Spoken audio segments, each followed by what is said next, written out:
Hey Melissa, this is John with Tadlock Roofing. Just got done talking to your dad over here. We had a good little conversation. He told me about, what you may be trying to do, and he probably gave you good advice in trying to possibly, depending on the dollar amount, save the repair money if you're not having, a substantial amount of damage going on in your house right now, to maybe put that towards a new roof. And I'll tell you why. I'll use this ridge cap.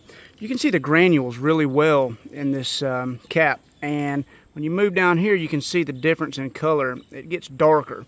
What these granules are is these granules serve as a sunscreen to protect the asphalt, and you can see that asphalt's typically black, and this asphalt is exposed now that the granules aren't protecting it, and it's emulsifying and drying out, deteriorating the asphalt mat that is the shingle. And once that starts happening, once you lose granule surface like this, they deteriorate at a very rapid pace, and you have a pretty large rotten section right here that starts right about here and goes all the way down, and you can see a big, almost like a dip. I don't know if you can see an angle, but it dips down, and when I stepped on it, you can absolutely tell that it's rotten.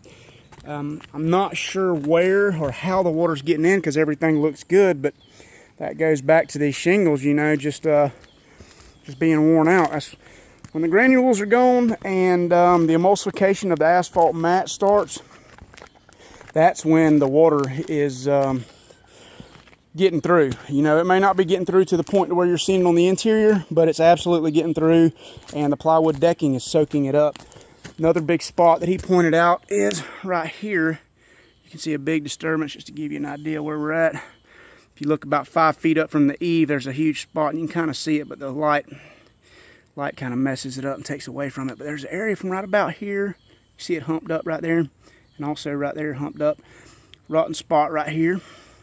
And again, there's no visual signs of, where a limb had fallen or a nail is backing out. It's just that these shingles are now not performing like they once were, and slowly letting water in places. So, and the other place, pretty sure I went right to the spot, is going to be on this side of the chimney. And what I found here was that, if you look, you'll see that this dives down really bad right there, and it's a soft spot right there as well. And that's just from improper flashing. What's going on is water is able to wick back up under this and up under here, and you can see that there is well, maybe you can't, but there's a shingle, a nail that's holding the shingle in just above this lip. So any water that's coming down right here is wicking up under there and ultimately getting on this nail head and running on the nail shank and rotting this plywood out.